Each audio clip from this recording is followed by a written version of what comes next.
Drink up. The water's free around here." A full bucket of cold water crashed down over the woman standing at the iron gate. She staggered back, her arms folding instinctively around the 7-month swell of her belly, hidden beneath the worn wool coat of a man who was no longer alive. Water ran from her hair down her neck and pooled beneath shoes that had split open at the toes. The steel thermos slipped from her hands, rolled across the paving stones with 2 dry clatters, and came to rest beside the housekeeper's polished shoe. The guards at the gatehouse laughed out loud, one of them clapping the way a man claps at a cheap circus act. Wade Sullivan did not laugh. He looked down at the thermos beneath his foot, then slowly set his heel upon it and pressed, without hurry, without any rush at all, just to hear the metal buckle under polished leather, as though an old thermos could possibly be worth anything. "This is no place for beggars, ma'am." The woman said nothing.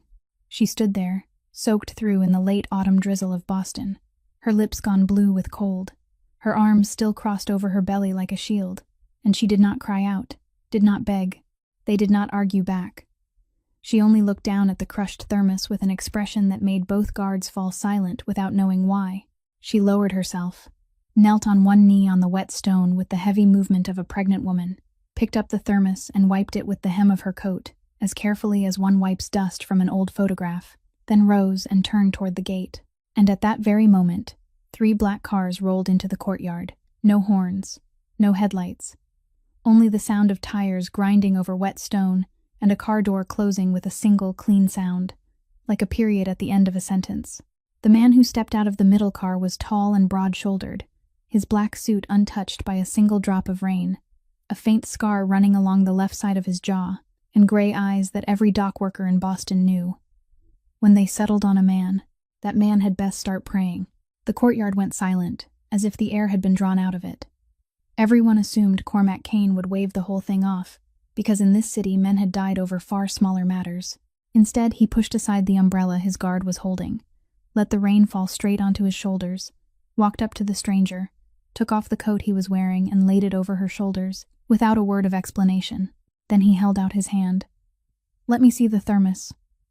She pulled it tighter against her chest the way a person holds the last thing left of an entire life, and he did not snatch it. He only stood there and waited while the rain ran down his face. And when she finally handed it over, when his fingers turned it upside down, and he saw the half-line of words carved there with a knife, the half-line he had spent 6 years hunting with money, with men, with connections this city did not dare name aloud, the man who had never once changed color at the wrong end of a gun suddenly had to put a hand against the car to steady himself. Wade Sullivan saw it happen, and for the first time in 15 years, he felt afraid without understanding what he was afraid of. If you want to know how a single bucket of cold water shook an entire empire, and why to this day a dented steel thermos still sits mounted on the stone pillar outside that mansion gate, leave a like, share this story, and subscribe to our channel, then settle in and stay with us to the end. That morning, before the late autumn rain moved in and settled over Boston, the top floor of the building overlooking the harbor still held the same silver-gray light reflected upward from the water. The conference room was long, with a dark wooden table, no paintings on the walls, no plants, nothing unnecessary. There was only a row of glass windows running the entire length of the room, and far below, the container cranes stood in formation like a herd of enormous iron beasts, asleep on their feet. Cormac Kane sat at the head of the table, his shirt sleeves folded neatly, an untouched cup of coffee in front of him. He didn't look at the clock. He never looked at the clock. In this city, people understood that time inside that room moved to his rhythm, not anyone else's. The man seated across from him was named Rusty Beckman, the owner of a small trucking company that hauled refrigerated freight along the coast. His hair was salt and pepper. The elbows of his sport coat were worn thin, and on the table before him sat a thick binder of documents, carefully fastened, protected by a plastic cover, with colored tabs marking every section. He had stayed awake all night preparing it. He carried it with him the way a man might carry a shield made of paper.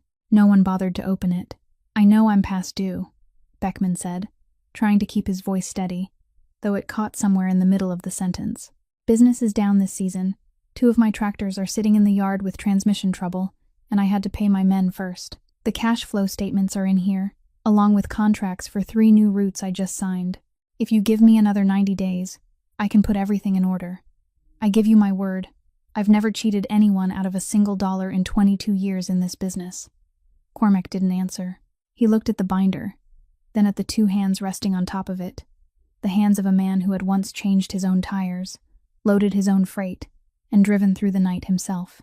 Fitz stood leaning against the edge of the doorway, silent as a shadow, glancing once toward his employer before lowering his eyes to the floor again. No one in the room raised his voice. No one struck the table.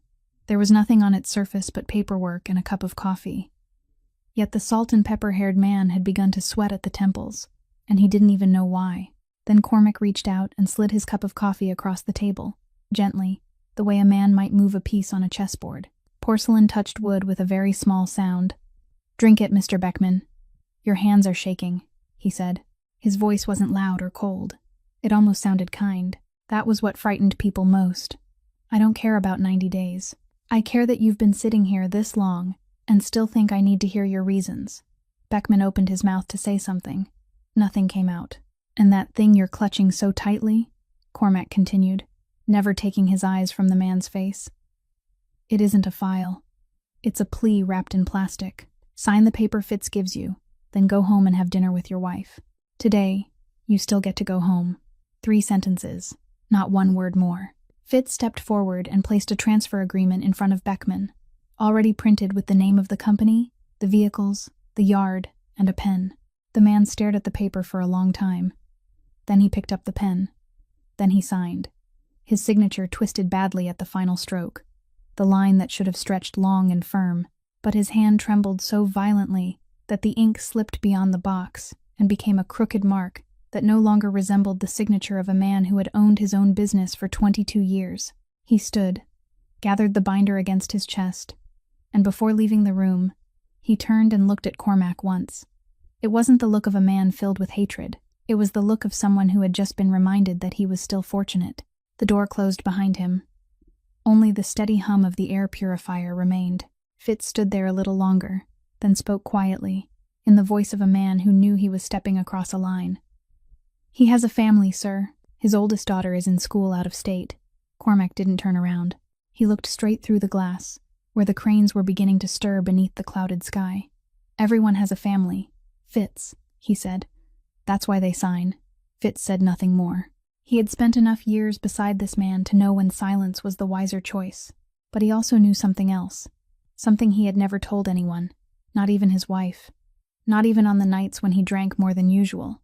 Something that had happened in the eastern yard several winters before, on the night after which 3 men from the opposing side left Boston, and no one ever heard from them again. Fitz had never asked.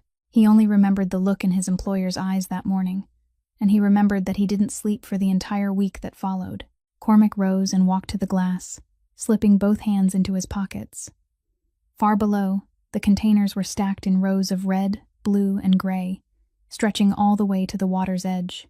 The cranes descended, locked on, lifted, turned, and lowered their loads onto the decks of waiting ships, steady, measured, unceasing.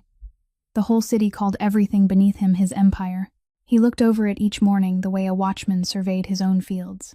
And no one, not even Fitz, knew that inside a safe on the lowest floor of the mansion across the river, there was an old and weathered object he would have traded every crane in sight to learn who it had once belonged to. That afternoon, the air turned cold, and 3 black cars left the building and headed toward Blackwater Hall. 2 days before that rainy afternoon, on the south side of the city, about 4 miles from the harbor district, a woman stood watching as the metal shutter of her bakery was lowered for the last time. The shop was called Hazelbrook. It sat on the corner where 2 streets crossed, with a narrow front window, a hand-painted sign faded by 4 winters, and an old oven inside that Margot Hayes had spent 3 years paying off. The people from the bank were very polite. They were always polite. They called her by name, apologized for the procedure, handed her a document that had already been signed, and asked her to sign in the blank space at the bottom. Then they pressed a yellow notice against the glass, smooth and straight, without a single wrinkle. Margot signed. She didn't argue. She didn't ask a single question, because she had already read every line in that stack of papers weeks before, beneath the kitchen light at midnight with one hand resting on her belly, and she knew there was nowhere left for her to turn. When the shutter reached the ground, giving one long metallic groan before falling silent, she remained there for a long while. Then she lifted her hand and pressed her entire palm against the cold metal, holding it there the way someone might lay a hand against the forehead of a sick person. Inside that shop, she had once risen before daylight to knead dough.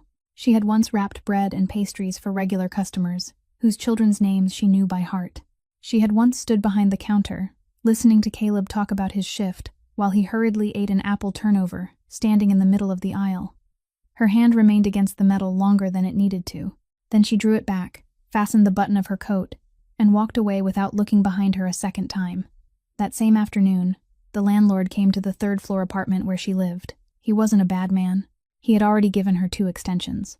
And this time he stood in the doorway, turning a ring of keys in his hand, his eyes lowered to the floor, saying that his wife was ill, that he had bills of his own, that he was truly sorry. Margot told him he didn't need to apologize to her, that none of it was his fault. She said it so calmly that he was the one who had to turn his face away. She packed her belongings into a canvas bag, and the most remarkable thing about it was how quickly it was done. A few sets of clothes folded flat, an oversized man's wool coat she had worn since the previous winter, a steel thermos with words engraved on the bottom, $37 folded in half inside an envelope worn soft at the corners, and in the innermost pocket, a small scrap of paper torn from a notebook, with an address written in Caleb's slanting hand, the kind of handwriting she would have recognized from across an entire room. She had found the scrap inside the box of belongings returned to her after the funeral, and through all the months that followed, she had never understood why her fiancé had kept in his wallet the address of a building across the river, a place he had never once mentioned. She had never found the courage to investigate it either. She had simply kept it, the way a person keeps a question whose time has not yet come.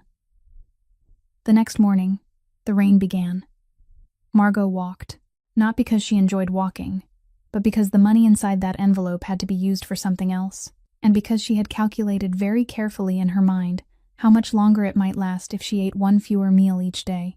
She passed rows of red brick houses in South Boston, backyards where clotheslines trembled in the wind, and a park with several rain-soaked benches, and a man feeding birds beneath an awning. At an intersection near the main road, a pickup truck pulled over to the curb. The window rolled down, and a man of about 50 leaned out and asked whether she needed a ride. It was raining hard, he said, and she was pregnant. Margot thanked him. She said she was almost there. It wasn't true, and she knew he could tell. But he nodded, told her to keep warm, and drove away.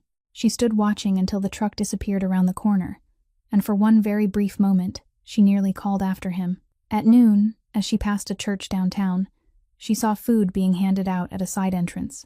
The line stretched along the brick wall. Some people held umbrellas. Some had pulled their hoods over their heads. Everyone was quiet in the way people become quiet when they are waiting in line for something like that.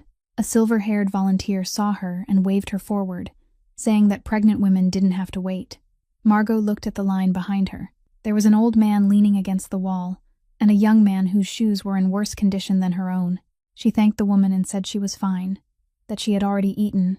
Then she continued through the rain with a hunger so sharp that her ears had begun to ring, and no one in that line knew that the woman who had just passed them hadn't eaten since the night before. It was something people who had truly been poor understood, and something everyone else never would. That hunger could be endured, but there were certain things a person couldn't endure, and each person drew that line in a different place. Margot Hayes drew hers at taking the portion meant for the person standing behind her. The sky darkened as she reached the other side of the river.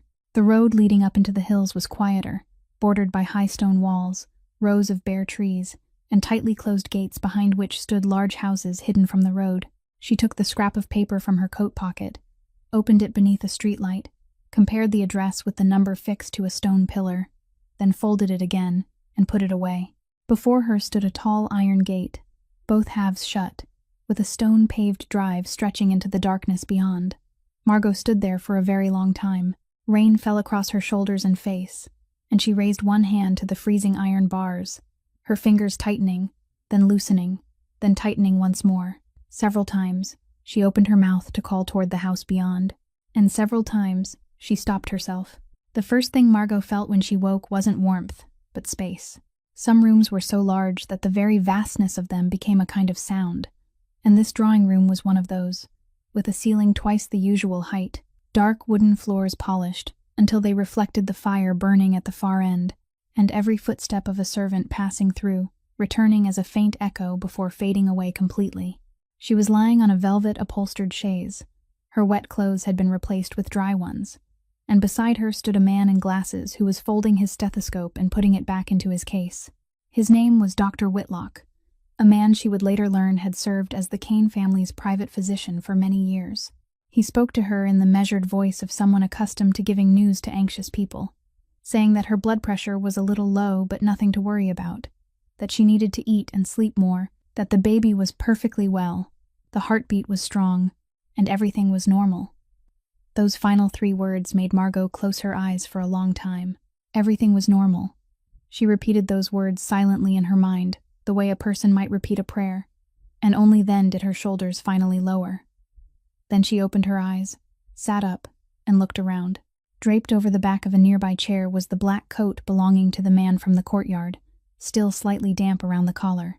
Margot rose, moving slowly because of her belly, lifted the coat with both hands, and began to fold it. She folded it with great care, smoothing every crease along the sleeves, aligning the shoulders perfectly, the way a person folds something borrowed before returning it. Then she placed it neatly over the back of the chair and straightened. Nell Doyle had just entered carrying a tray of hot tea, and when she saw what Margot was doing, she stopped in the middle of the room. In the doorway behind her stood Cormac Kane, his hands in his pockets, and no one could tell how long he had been there. "Thank you for the doctor," Margot said. "I'd like to leave now." No one in the room said anything. "Mrs." Doyle lowered the tea tray onto the small table very gently, as though she were afraid of breaking something that couldn't be seen. Cormac stepped into the room, stopped a few paces from her, and studied her for a long moment before speaking. "It's raining outside," he said.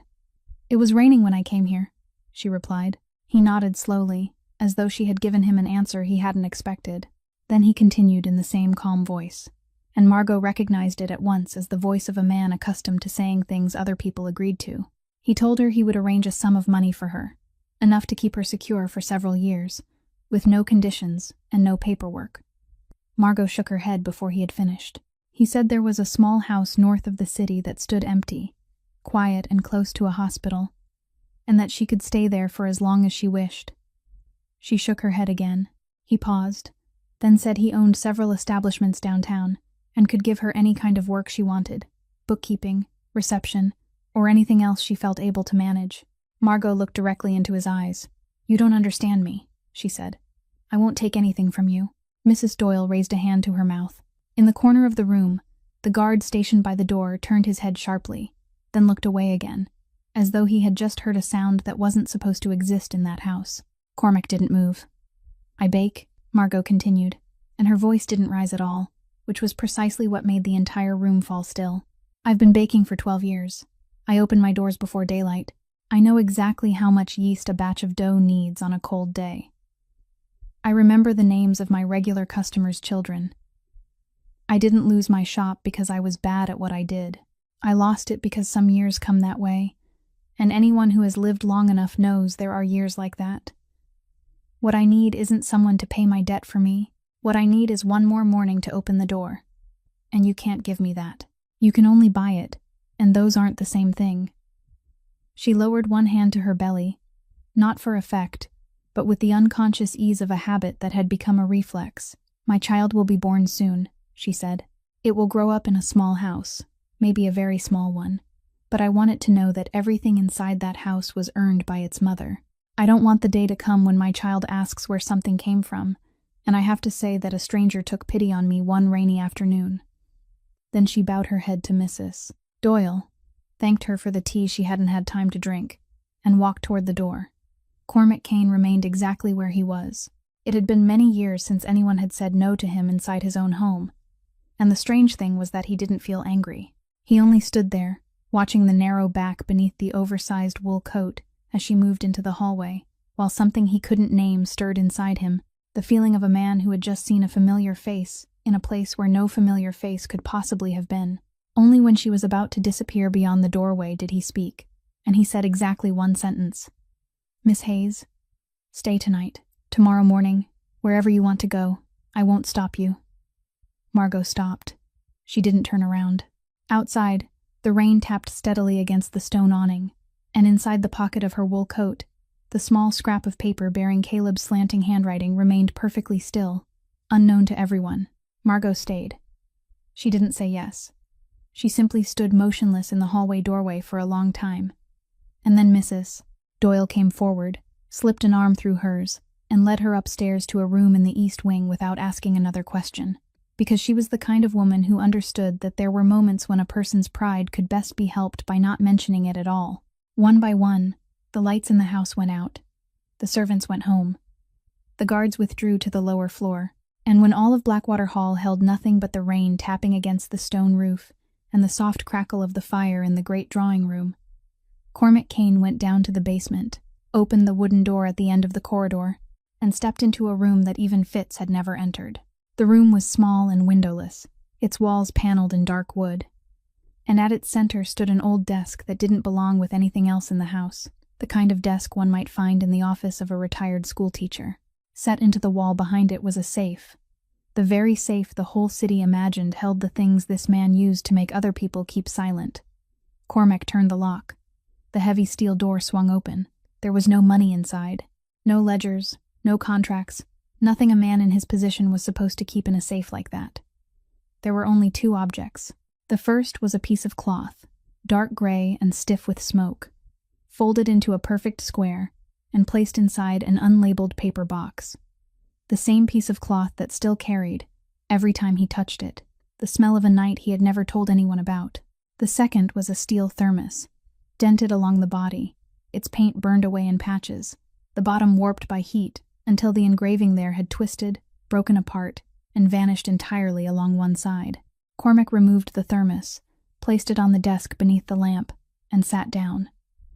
For 6 years, he had sat in this exact place, beneath this exact light, and done this exact thing. He had sent the thermos to 2 different laboratories, one in the state and another all the way on the west coast, where they photographed the surface of the metal with equipment whose workings he didn't understand but was willing to pay for. He had hired a specialist in restoring artifacts, an old man who had once worked for a museum, who spent months bent over the bottom of that thermos before finally looking up and telling him that the heat damage had gone too deep, that what was gone, and there was no way to bring it back. All they had managed to read was a handful of broken letters, a fragment of a sentence severed at both ends, a string of characters that led nowhere and meant nothing, like half of something a person had been trying to say before being interrupted and leaving forever. He had sent men to every engraving shop in the region, every souvenir store, every workshop that made personalized gifts, and they had found nothing, because there were tens of thousands of steel thermoses like it in the world, and the one thing that had made this one different had burned away. There had been times when he had nearly given up. There had been winters when he hadn't opened the safe even once. But tonight, Cormac took a second thermos from his coat pocket, the thermos he had held in his hand outside in the courtyard that afternoon, dented on one side from being crushed beneath a boot, with mud still clinging to the lid.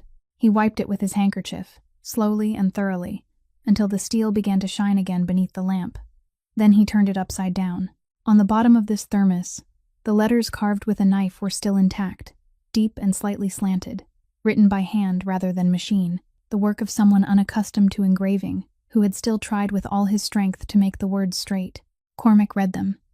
Then he placed the 2 thermoses side by side, their bottoms facing upward, and turned them until the lines aligned. For one moment, the small room seemed to close in around him, because those 2 inscriptions weren't 2 different sentences. They were one. A single sentence divided into 2 halves and carved into a matching pair of thermoses. The kind of gift only 2 people in love would think to make. One half held by one person, the other half held by the other, both meaningless when separated. The half he had carried for 6 years, the half no one had ever been able to read, now lay beside the piece that completed it. And that missing half had walked through the gates of his home that afternoon, soaked to the skin, faint with hunger, 7 months pregnant, only to have a bucket of cold water thrown into her face. Cormac Kane sat for a long time without moving. Then he reached for the thermos, and his hand stopped halfway there, because it was trembling. He stared at his own hand as though it belonged to a stranger. It was the hand that had signed papers capable of taking away a man's entire livelihood in a single morning. The hand that had pushed a cup of coffee across a table and made a man who had owned his business for 22 years shake so badly that his signature came out crooked, the hand that had never moved in rooms where other people prayed. Yet now it trembled. He closed it into a fist, released it, then closed it again. On the desk beneath the yellow light, the words rested there, whole for the first time in all those years, and Cormac read them over and over until he could no longer see the letters, only the carved lines. He didn't call Fitz. He didn't call anyone. He simply sat there in the windowless room, with the faint sound of rain filtering down from somewhere above, 2 thermoses lying side by side, and a question opening inside his mind. A question that, once answered, would force the last 6 years of his life to be written all over again from the beginning. Who was the woman sleeping upstairs in the room in the East Wing? And why had the thing he had searched for all those years with money, with men, with every connection in this city, walked to the gates of his home in the rain to ask for something he could have given anyone without a thought? But something had happened several hours earlier, upstairs. While Dr. Whitlock was still examining the strange woman in the great drawing room and Cormac Kane was standing in the hallway making a telephone call, Margot's canvas bag had been placed in the small waiting room beside the staircase, along with her wet shoes and the man's wool coat draped over the back of a chair. Wade Sullivan passed the room twice. The first time, he kept walking. The second time, he stopped, looked out into the hallway, listened, then closed the door behind him. He told himself he was doing it out of responsibility. After 15 years of managing this house, it was his duty to know who was sleeping beneath his employer's roof. And when a woman of unknown background was carried all the way into the great drawing room, that became a matter of security. He believed that reason for exactly as long as it took him to open the zipper. There wasn't much inside the bag. A few sets of clothes folded flat, a sweater worn thin around the collar, a narrow envelope containing several bills folded in half. He reached into the innermost compartment and took out a soft plastic folder. Inside were identification papers bearing the name Margot Hayes. There was a hospital bill marked as paid, and there was a larger sheet of paper, folded into quarters, thick and embossed with the seal of the city registrar's office. Wade opened it beneath the wall lamp. It was a death certificate. There was a name on it, and that name made him read it a second time, then a third, because in his line of work, in this city, people didn't forget names that appeared beside the words rescue worker, Caleb Mercer. He stood there with the document in his hand, and the small waiting room suddenly became unbearably hot. Then he searched further through the plastic folder and found the final item, a small scrap of paper torn from a notebook, softened along the folds from being opened and closed too many times, with an address written across it in a man's slanting handwriting. Wade read the address and felt the floor tilt beneath his feet, because that address was the place where he was standing. It was the number fixed to the stone pillar outside the gate he passed every day.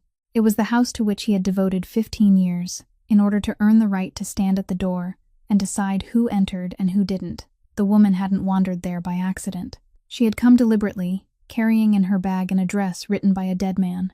Wade Sullivan sat down on the edge of the chair, still holding the scrap of paper, and in his mind he saw himself in the courtyard that afternoon, the bucket in his hand, the heel of his shoe, the laughter of the men at the guard post. He sat that way for a long time. Then he did the thing that would later cost him more than he imagined. He folded the death certificate along the same 4 creases, returned it to the plastic folder, arranged the clothes exactly as they had been, and closed the bag. Then he carried the scrap of paper with the address into the small washroom at the end of the hallway, turned on the faucet, took the lighter from his coat pocket, and touched the flame to one corner. The fire caught quickly, curling the paper inward and turning that slanting handwriting into brittle black ash. He dropped it into the sink and watched the ashes dissolve in the running water, circle once, then vanish down the drain. He washed his hands, dried them, and adjusted his collar in the mirror. The woman only had to leave, he told himself. She only had to walk through those gates the next morning and never return. And what had happened in the courtyard that afternoon would remain nothing more than a small thing done to a nameless beggar, and no one in the world would ever know. The man in the mirror looked back at him, and Wade was the first to turn away. The next morning, a fine rain was still falling. Cormac Kane told Wade to come outside. No one else was summoned, no guards, none of the men from the gatehouse, only 2 men walking along the damp stone path beneath a lead-colored sky. Cormac stopped in the middle of the courtyard, bent down, picked up the metal bucket that had been left lying beside the flower bed since the previous afternoon, and handed it to Wade. "Take it," he said. Wade took it. "Do you know where to stand?" Cormac asked, and he didn't need to point, because both men knew exactly where he meant.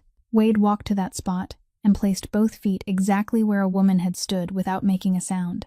He remained there, the empty bucket in his hands, rain falling over his head, his shoulders, and the sleeves of the tailored suit he had always taken pride in keeping, free of a single wrinkle. "Stand there," Cormac said, "until you think of something." Then he climbed the steps, turned his back, and said nothing more. Time passed slowly in the way time only passes slowly when a person is forced to stand still. At the kitchen door, Nell Doyle stood looking out, wiping both hands against her apron, and she watched not with the satisfaction of someone seeing a cruel man punished, but with the weary eyes of a woman who had lived long enough to see the same thing happen again and again. She stepped outside, stopped beside Cormac, and spoke in a low but perfectly clear voice. "Mr. Kane, I've worked in this house since your mother was alive, so I'll speak plainly. Punishment has never taught anyone kindness. It only teaches people not to get caught the next time. You can leave him standing there until dark, but all you'll have is one more man who fears you, and you already have more than enough of those." Cormac didn't answer.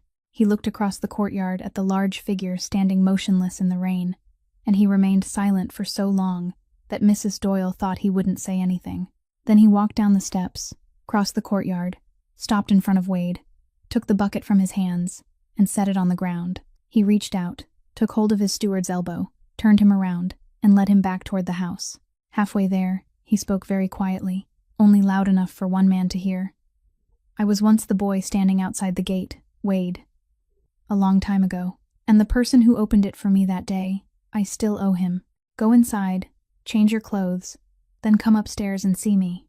Margot didn't leave that morning, not because anyone tried to stop her, but because when she came downstairs to the kitchen to say goodbye to Mrs. Doyle and ask permission to leave the house, she saw the oven. It stood in the farthest corner, an old 2-deck commercial oven with brass handles worn smooth from years of use, and it was being used to warm food.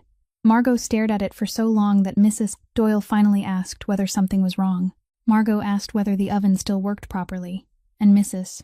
Doyle replied that it worked well enough, but no one in that house had baked bread or pastries in a very long time. Everything was ordered from a shop and delivered by car.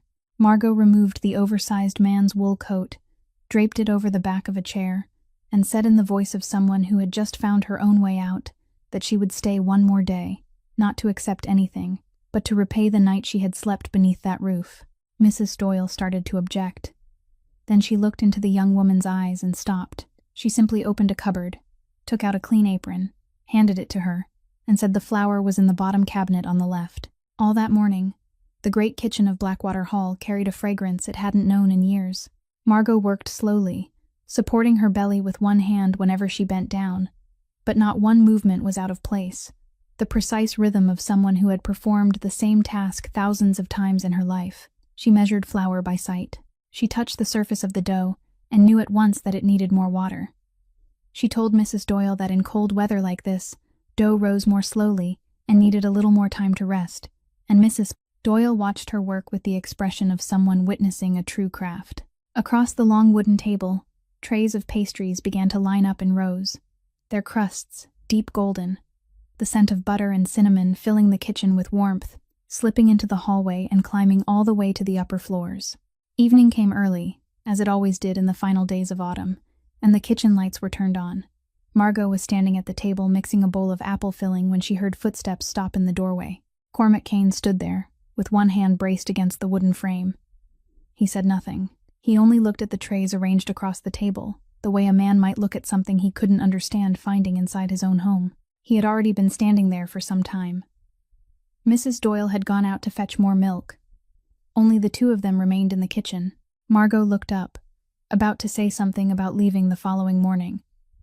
And at that exact moment, he turned his head slightly to the right to look toward the oven. The overhead light fell across his face, casting a shadow along his cheekbone and revealing a faint scar that followed the line of his left jaw, running from beneath his ear almost to his chin, an old wound long since healed, narrow and slightly crooked at the end. The bowl slipped from Margot's hands and fell onto the table.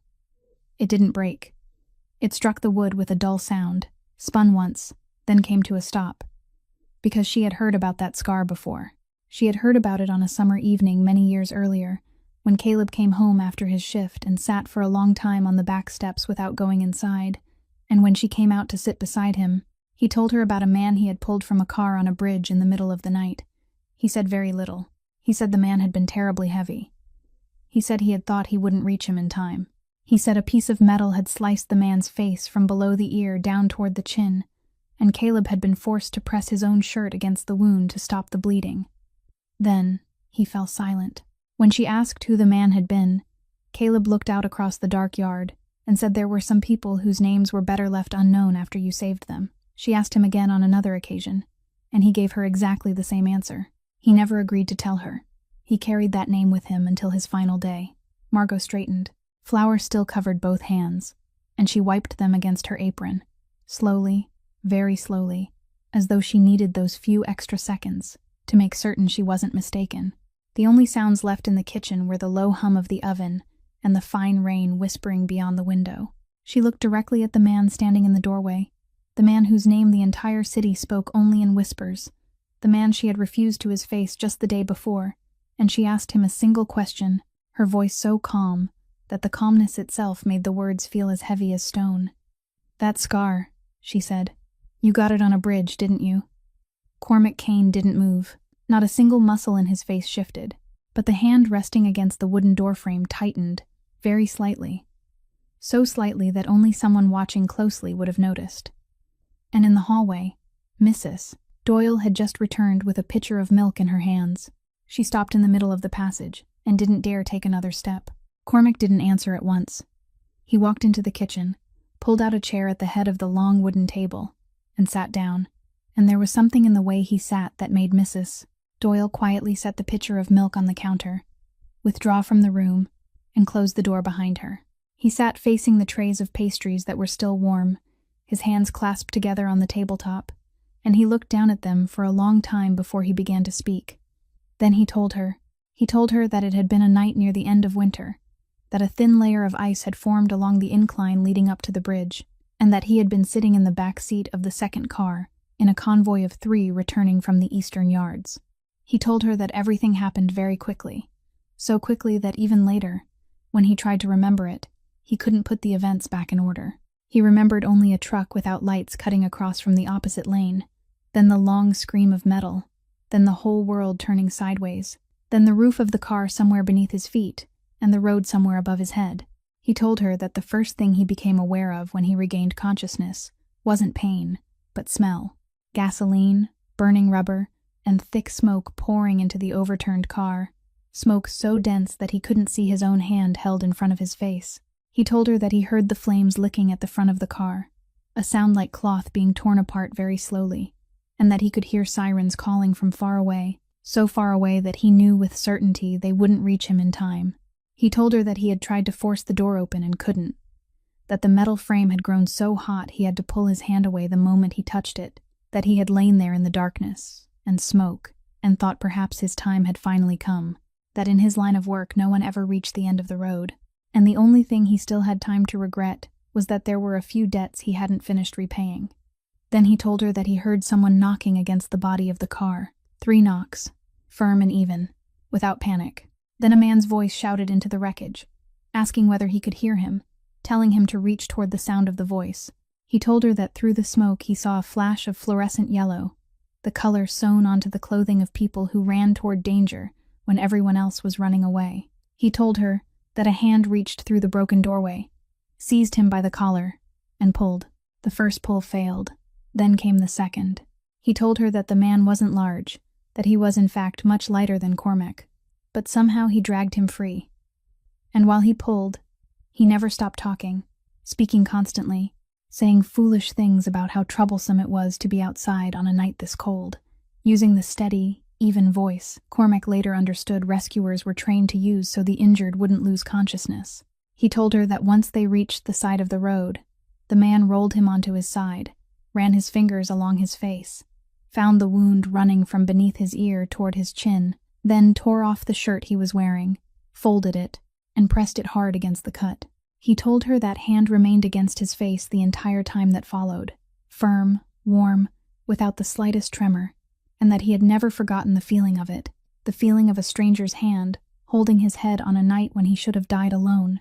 He told her that afterward the man reached behind himself, took a steel thermos from the pouch at his waist, opened it, lifted Cormac's head, and helped him drink several sips.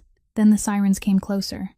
Then the man said one thing to him, only one thing, that he should lie still because help had arrived. Then he pushed the thermos into Cormac's hand, stood up, and walked away. Cormac stopped speaking. He looked down at his hands on the wooden table. "I woke up in the hospital 3 days later," he said. "That thermos was still in my hand. They cut his shirt away in the emergency room, but one piece remained in the bag with my belongings, and I've kept it ever since. For 6 years, I've been searching for that man.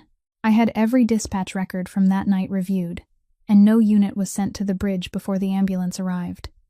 That means he wasn't on duty. He only happened to be passing by. I offered a reward to anyone who could give me a name. I asked men in this city whose telephone calls could open any door. I sent the thermos to 2 laboratories so they could read the words carved into the bottom, but half of the bottom had been destroyed by fire. 6 years, nothing. It was as though no one had been on that bridge that night except me." In the kitchen, a tray of pastries slowly cooled on the wooden table. Margot had stood motionless from beginning to end, both hands still resting against her apron. She didn't cry. Anyone looking in from outside might have thought she felt nothing at all, but Mrs. Doyle would later say that through the narrow opening at the door, she saw the young woman's shoulders lower very slowly, in the way the shoulders of a person lower when they have finally set down something they have carried for far too long. Margot remained there until she was certain her voice wouldn't break. Then she asked, "Did you ask his name that night?" Cormac looked up, and the man whose presence made the entire Boston Harbor district hold its breath, the man who had never left a question unanswered in more than a decade, sat beneath the kitchen light and couldn't speak a single word, because he had questioned many people over the course of 6 years. But the only man who could have answered him had walked away into that night before Cormac thought to ask even one word. The following morning, when Margot came down into the foyer with the canvas bag over her shoulder, she said only one thing to Cormac, that she wanted to go to rescue station number 12, and that she wanted to go alone. He replied that she was free to go alone, while he would remain seated in the car, and that there was no contradiction between the two. Fitz opened the rear door of the middle vehicle. The convoy of 3 cars left Blackwater Hall while dew still clung to the shrubs along the stone drive, and throughout the descent from the hill and the crossing of the bridge, no one spoke. Margot sat close to the window, the canvas bag resting on her lap, both hands placed over it, and she looked outside in the manner of someone preparing herself for something she had spent 7 months avoiding. Cormac sat at the other end of the seat, leaving just enough space between them, asking no questions and offering no words of comfort. It was the kindest thing he did for her that morning, and she knew it. The coastal highway was quiet at that hour, the pavement still damp, bordered on both sides by strips of dry grass and tall gray lampposts. The lead car had just passed the curve when Fitz, seated in front, tilted his head toward the rearview mirror and said one very short sentence. That 2 vehicles had been following them since the entrance ramp. Cormac asked how long. Fitz said since the foot of the bridge. No one raised his voice. No one appeared alarmed. But Margot saw Fitz lift a hand to the radio and heard the change in his voice, and she understood that something was wrong. The 2 vehicles had no license plates. Their paint was dark, and they were no longer keeping their distance. The first surged forward and drew alongside the lead car, forcing it toward the right. Tires screamed, long and sharp, followed by the dry impact of metal striking metal. The lead car slid across the line, its 2 right wheels dropping onto the gravel shoulder, throwing up a cloud of dust. The second vehicle swung wide, accelerated, and began pressing against the middle car. Its headlights swept across the ceiling of the cabin, glaring white, then dark, glaring white, then dark, and the entire vehicle shuddered hard when the 2 bodies collided. Cormac didn't shout. He simply reached out, placed one hand on Margot's shoulder, and forced her down, firmly and without hesitation, until she was lying in the space between the 2 rows of seats, both arms immediately wrapping around her belly by instinct. Then he bent over her, one arm braced against the seat, the other held across the space above her head, and he kept that position when the car was struck a second time. A dull crack sounded against the window on the left, and the glass fractured into a cloudy white spiderweb without breaking apart. Tiny fragments scattered across Cormac's shoulder. He didn't move. Margot lay beneath him with her eyes open, staring into the darkness above her face, and the only thing she could see was the man's arm, rigid and unmoving, standing between her and everything happening outside. Then his voice came, perfectly calm, telling the driver to switch places. The door never opened. Cormac slipped through the gap between the front seats, the driver shifted aside, and within a few breaths, Cormac himself had both hands on the wheel. He didn't steer away. He did the opposite. He pressed down on the accelerator and drove the car straight into the side of the vehicle, trying to force them off the road, holding it there for a long stretch while the two bodies of metal screamed against each other, sparks spraying into a bright trail along the window, his grip tightening until his knuckles turned white. Then he braked sharply. The other vehicle lost momentum and shot ahead, and in the instant its side was exposed, Cormac turned left and cut across its front. The tires screamed one final time. The unmarked vehicle spun toward the median, swung sideways, and stopped across the inner lane with its crushed front end facing the wrong direction. Cormac's 3 cars came to a stop in a wide arc. Then the doors opened. Cormac Kane stepped out, adjusted his collar, and walked toward the other vehicle across pavement, still heavy with the smell of burned rubber. The driver lowered his window. Cormac didn't draw anything. He simply stopped a few paces away and spoke one sentence, his voice no louder than ordinary conversation. "Go tell Gray Holloway that I had a guest in the car today. Without the guest, none of you would have been driving home." The man behind the wheel looked at him, and what happened next was something Fitz would repeat for years afterward, that the man didn't answer, only raised a hand toward the window, lowered his eyes, and reversed. Both unmarked vehicles turned around and headed back toward the entrance ramp, leaving the road empty behind them and a long streak of scraped paint along the median. When Cormac returned to the car, Margot had managed to sit up. She was still holding her belly, her face pale, but her voice didn't tremble. She asked whether they had been targeting her.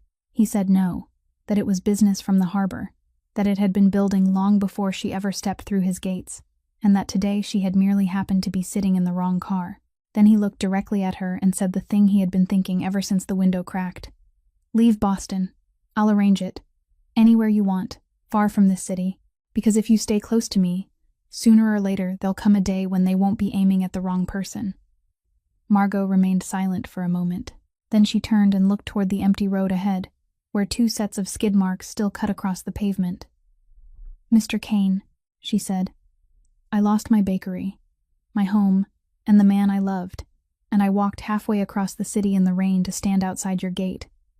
What else do you think you can frighten me with?" She reached down and adjusted the strap of the canvas bag on her lap.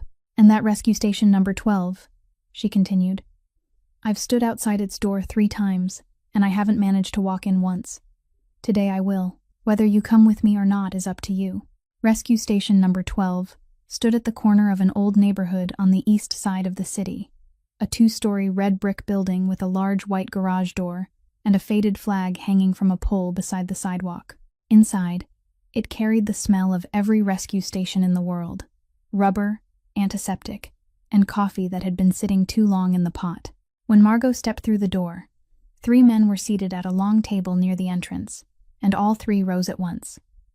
No one spoke during those first few seconds. Then a man of about 40, with closely cropped hair and his sleeves rolled to the elbows, set down his coffee and walked toward her. His name was Ray Bishop, the station captain. He looked at her, then at her pregnant belly, then down at the floor, and when he raised his eyes again, they were already red. He said they had sent her letters, twice, but both had been returned. He said some of the men had stopped by the bakery several times in the spring and found the door closed. He said they had assumed she had left the city. Margot replied that she had received both letters, that she hadn't opened either one, and that the fault was hers and no one else's. Ray Bishop nodded, and he didn't ask another question, because in that line of work, people understood very well that some had to travel a long way before they could cross the distance between the street and the door. Then he told her to follow him. They passed through the vehicle bay, walked beyond a row of reflective jackets hanging neatly from their hooks, and reached the locker room in the back. It was a long room with stained cream-colored walls and 2 rows of gray metal lockers lining either side, each one bearing a name on a label and covered with the small dents of many years of use. Ray stopped in front of a locker near the end of the row on the left. The name on the label was Caleb Mercer. Across the 2 locker doors, a strip of tape had been placed diagonally. Its edges had yellowed, and a thin layer of dust covered the surface. Ray said they had put the tape there at first, while waiting for the family to come and collect his belongings. Then no one came. Later, a new man joined the station, and someone suggested giving him that locker, but no one in the entire station agreed. Not because anyone had issued an order. They simply wouldn't agree. It had remained untouched ever since. Ray took a small key from his shirt pocket, placed it in Margot's palm, closed her fingers around it, and told her she could stay as long as she needed, that no one would come in. Then he stepped outside and closed the door behind him. Margot stood alone in that long room for a very long time. She heard the footsteps in the hallway fading into the distance. She heard a car pass outside on the street. She heard the sound of her own breathing. Then she walked forward, raised one hand, and peeled away the strip of tape. It pulled free from the metal with a quiet, slow, lingering sound, the smallest sound in the room, and yet the one that seemed to echo the loudest. She placed the key in the lock. The door opened. Inside, everything remained exactly as it had been on the day he closed it. A rescue helmet hung from the top hook. Beneath it lay his uniform, folded neatly in the way he had always folded it, both sleeves laid one over the other, every crease perfectly straight, because Caleb believed that when a man's belongings were in order, his mind would be in order too. Beside it stood a pair of boots, carefully aligned, their toes facing outward. On the upper shelf sat a ceramic mug decorated with a whale, the one she had given him during the first winter they lived together. The handle was chipped, and he had still refused to throw it away. And in the farthest corner sat a round tin box. Margot took it out. She recognized it immediately. It was the same box she had always used for almond butter cookies, the kind she baked on Saturday mornings for him to carry to the men on duty. She lifted the lid. Inside, the cookies had dried out long ago, their color gone, stuck together in a hard mass at the bottom of the tin. She sat down on the long bench between the two rows of lockers, placed the box on her lap, and for a long time, she did nothing at all. Then she set it beside her and reached for the uniform. She meant only to fold it more neatly, the meaningless motion of someone who needed to do something with her hands. But when she lifted the shirt, something slipped from the breast pocket and fell onto the concrete floor. A sheet of paper folded into quarters. Margot bent down and picked it up. She opened it. The paper had softened along the folds, the particular softness of something opened and closed many times. It was an ultrasound image, faintly printed, with a date in the upper corner and her name written on the line beneath it. It was the first one, the one she had held in her hand when she left the clinic one afternoon, the one she had hidden in the kitchen drawer for several days, waiting until his birthday to bring it out and tell him the words she had practiced in front of the mirror more times than she could count. She had never managed to say them. That birthday never came. And this sheet of paper was supposed to have remained inside the kitchen drawer. Margot sat on the long bench between the two rows of metal lockers, the paper trembling in her hands, and she understood. He had found it. She didn't know when or how, but he had found it, taken it, and carried it in his breast pocket through every shift, unfolding and refolding it until the paper had softened along the creases, and he had never said a word. He had known, and he had remained silent, and he had waited. He had waited so she could be the one to tell him, so she could see the look on his face on the day she had planned so carefully. He had never allowed her to know that he already knew. In the locker room of Rescue Station Number 12, the woman bent forward, pressed the ultrasound image against her chest, and finally cried for the first time since the funeral, a soundless grief that shook both shoulders beneath the smell of rubber and antiseptic, and the silence of a long row of metal lockers. When she had finally regained her composure, when her breathing had become steady again and the ultrasound image had been carefully folded and placed inside her coat pocket, Margot rose and returned to the locker. She meant to arrange the uniform as neatly as it had been before, because she thought that if she had disturbed something the entire station had preserved for 7 months, then the least she could do was return it to its proper place. And when she lifted the uniform from the shelf, she saw it. A white envelope lay face down against the bottom of the metal locker, perfectly flat, its edge unsealed, with no stamp and no address for the recipient. On the front, written in the slanting handwriting she could have recognized from across an entire room, were 4 words: "For the man on the bridge." Margot stood frozen. She lifted the envelope with both hands. Then she stepped into the hallway, crossed the vehicle bay, and walked out through the station doors, where the black car was parked across the street, and the man himself stood leaning against its side with both hands in his pockets, exactly as he had promised, without having taken a single step inside. She walked straight toward him and held out the envelope. Cormac looked at the words written across its face, and Fitz would later say that his employer's expression didn't change, but the hand reaching for it stopped halfway for one very brief moment before touching the paper. He opened it there on the sidewalk outside Rescue Station number 12, beneath the gray late autumn sky, while traffic passed behind him. Inside was a single sheet of lined paper torn from a notebook, covered with less than 1 page of writing. There was no date. There was no formal greeting. The handwriting was slightly hurried across the first few lines, then slower and more careful toward the end. The handwriting of a man who had composed the words in his mind many times before finally putting pen to paper. Sir, I am the man who pulled you from the car on the bridge that winter. I am not writing this so you can repay me.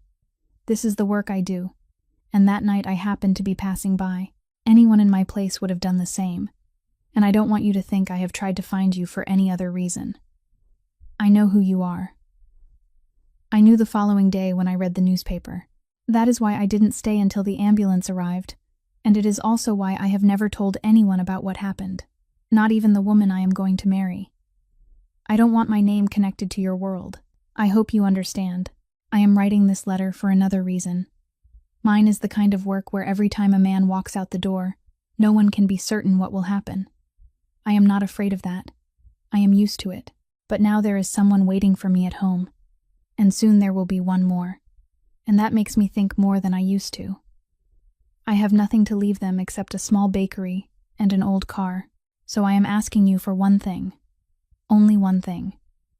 And if it troubles you, you can throw this letter away. I would never blame you. If there ever comes a day when I don't make it home, and if you happen to hear about it, please keep an eye on her for me. She won't need money. She wouldn't take it. I know her. She would rather go hungry than accept a single dollar from anyone. I ask only one thing, that if she ever comes to your door, please don't send her away. That is all. I keep your home address in my wallet. I have meant to send this letter several times, but I have never managed to do it, because writing it is easy, but putting it into a mailbox makes me feel as though I am asking too much of someone. If you are reading these words, then I suppose I finally found the courage. And if you aren't, then it is probably still lying in my locker at the station, and that is all right too. Thank you for reading this far. I wish you good health. Caleb Mercer, Station 12. Cormac read it to the end.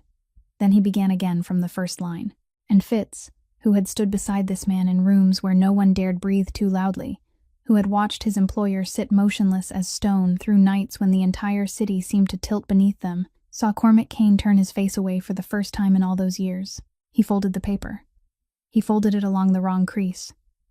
He had to open it and fold it again, and his hands weren't as steady as they usually were. Then he stood with his face turned toward the street, saying nothing for so long that Margot thought he might never speak again, because he had just understood something that no amount of money in the world could undo. That man had not asked him for a single dollar. That man had asked for only one thing, one single thing, something so small that no one should ever have needed to ask for it. Please don't send her away. And on the day she arrived, standing outside those gates in the rain, 7 months pregnant and carrying $37 in her pocket, she had been driven away from his own home. Cormac turned back. He looked at Margot for a long time, and when he finally spoke, his voice had gone rough. I am sorry, he said. Only 3 words. And the man who had not spoken those 3 words to anyone in more than a decade said them on a rain-dampened sidewalk outside a rescue station, holding a letter that had waited 7 months to reach his hands. They went back inside the station. Ray Bishop was waiting on the steps, and when he saw the envelope in Cormac's hand and the face of the woman walking beside him, he asked nothing. He only said there was one more thing that, under the rules, the family had the right to hear, and that he had kept it for 7 months while waiting for someone to come and claim it. He led them upstairs to the 2nd floor and into a small room with a window overlooking the roof of the neighboring building. Inside stood a desk, an old computer, a bank of communications equipment, and several plastic chairs lined along the wall. Ray pulled out a chair for Margot. He sat at the computer, opened a folder, and let the cursor rest over one file. Then he turned toward her. Miss Hayes, he said, you aren't required to listen to this. Some people hear it and feel lighter afterward. Some hear it and carry it for the rest of their lives. I don't know which kind you are. Say one word and I'll turn it off. Margot looked at the screen for a moment. Then she placed both hands over her belly, the gesture that had become a reflex during the past 7 months, and said she wanted to hear it. Ray Bishop pressed the button. The first sound from the speaker was static, the low, rough crackle of a radio transmission, with an engine running somewhere in the background, and someone's voice calling faintly from a distance. Then Caleb's voice came through. Margot sat upright as though an electric current had passed through her, because she had forgotten. That was the cruelest thing no one ever told those who were left behind, that photographs allowed you to preserve a face. But a voice slowly disappeared, a little more each day, until you could no longer hear it inside your own mind. For 7 months, she had tried to remember his voice and had failed. And now it was here, in this small room, clear, familiar, and so alive that she had to grip the side of the chair. His voice was calm. That was the first thing anyone listening would have noticed. He reported his position to the station in an even voice, neither loud nor hurried, the voice of a man who had done this hundreds of times and understood that the person on the other end needed information, not emotion. He spoke every word clearly. He repeated the location once to make certain it had been understood. Someone on the other end asked for confirmation, and he gave it. Then the static rose again, longer this time, and beneath it came other sounds. A heavy crash, people shouting to one another in the distance. His voice returned, still just as steady, only slightly louder so it could carry over the noise, saying there were still people inside, and that he was going in. Ray Bishop lowered his head toward the desk. From the speaker came the sound of breathing, footsteps, and something brushing against the microphone. Then the static surged again, stronger now, cutting away an entire stretch of the recording. When the transmission returned, his voice sounded farther away and distorted, but it was still his voice. He called the station. He called a second time. Then he said one sentence, and it wasn't a report. It wasn't professional language. It wasn't anything a man on duty was supposed to say into a radio. He said to tell her he would be home early that Saturday. Ray Bishop looked up sharply and turned toward Margot with the expression of a man who had listened to the recording many times and had never understood what that sentence meant. But Margot understood. She lifted one hand and covered her mouth, because Saturday was the day she baked almond butter cookies. Saturday was the only day of the week when, if he came home early, she would close the bakery half an hour ahead of time, and the two of them would sit at the little table beside the back window with 2 cups of coffee and a fresh batch of cookies. And they wouldn't talk about anything important. They would simply sit there until the sky grew dark. It was the sentence of a man thinking about the little table beside the window. It was the sentence of a man who believed with all his heart that he was going home. After that, static continued through the speaker for a little longer. Then it began to fade. Then there was nothing at all. Ray Bishop didn't turn it off. He let the recording continue, and everyone in the room sat in silence listening to the emptiness, the hollow, unchanging silence of a transmission with no one left on the other end, stretching on and on until it stopped by itself. No one spoke.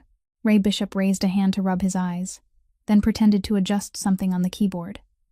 Outside the window, a bird landed on the neighboring roof and flew away again. Margot sat motionless in the plastic chair, both hands still resting over her belly, and she didn't cry, not because she was holding it back, but because there are moments in a person's life when tears are no longer possible, when all one can do is sit there and feel an empty place open inside the chest, a place that will remain there forever. And in the corner of the room, leaning against the doorframe, Cormac Kane listened from beginning to end, his arms hanging at his sides, and he thought of that night on the bridge, of the steady voice telling him to lie still because help had arrived, and he realized it was the same voice he had just heard, and that the man had spoken to him that night with the very same calmness he had carried with him into the final day of his life. On the way back, Cormac didn't say a word. He simply looked out through the window for the entire drive across the bridge, and when the car stopped in the courtyard of Blackwater Hall, he told Fitz to stay behind. He asked for something very specific. He wanted the complete file on the warehouse fire that had killed a member of Station 12 earlier that year. Everything that could be obtained. The fire department report, the property inventory, the warehouse lease, and anything connected to that address in the Kane family's own records. Fitz looked at his employer for a moment, then nodded and left. He returned the following afternoon carrying a brown document case and wearing an expression Cormac understood before he had even crossed the doorway. They went into the study on the ground floor.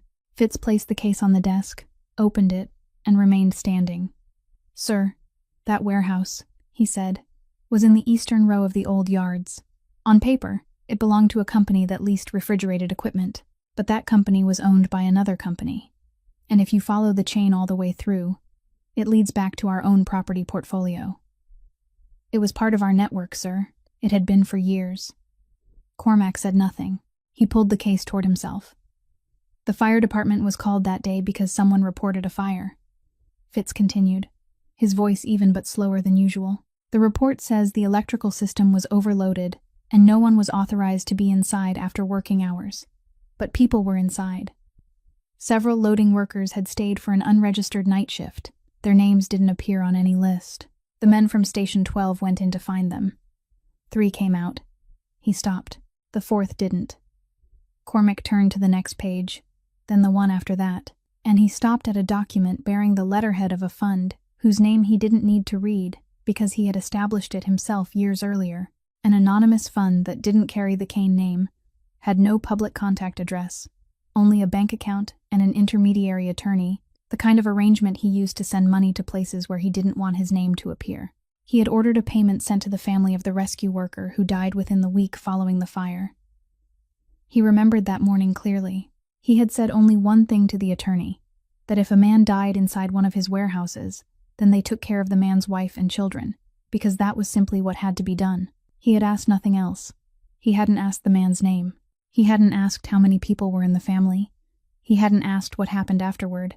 He had signed, and then he had forgotten.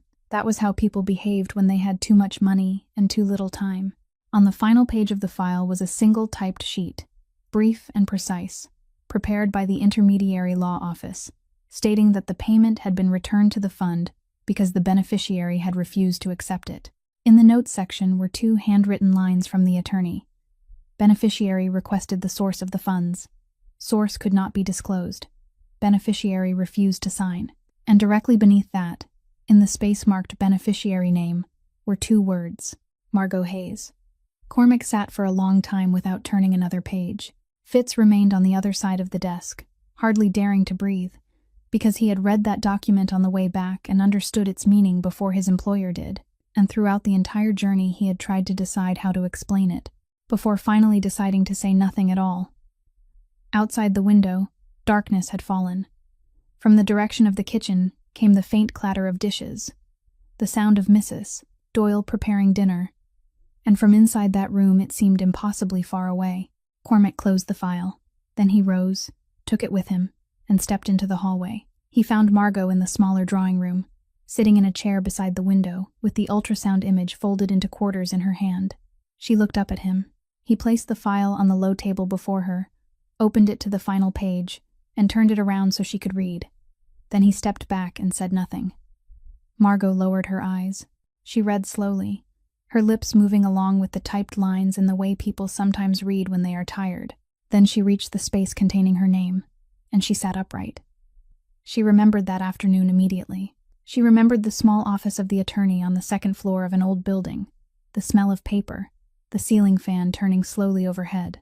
She remembered him sliding a document across the desk toward her and saying that a relief fund wanted to help her, that the amount was substantial, that all she needed to do was sign. She remembered asking who the fund belonged to. He had replied that the donor's identity had to remain confidential under the terms of the arrangement. She had asked again, 3 times in all, and each time she received the same answer. And she remembered standing up, thanking him, and walking out through the door. She had been 2 months pregnant that day. The bakery was 2 payments behind, and there was less than $300 in her account. She had thought about that money all night. She had thought about it for many nights afterward. But she had grown up in a neighborhood where people understood very well that money without a known source was always collected eventually. If not today, then 10 years later. If not from you, then from your child, and from the first week she knew about the baby. She had promised the life growing inside her that it would never be raised beneath the weight of a debt it didn't understand. So she hadn't signed. Then she lost the bakery. Then she lost the apartment. Then she walked halfway across the city in the rain. No one spoke in that small drawing room. There was no crying, No accusation.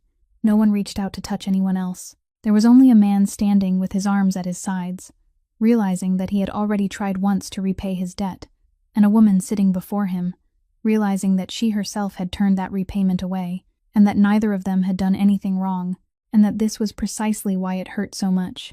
At last, Margot closed the file, placed both hands on its cover, and spoke very softly. "Even if you had told me your name that day," she said, "I still wouldn't have signed."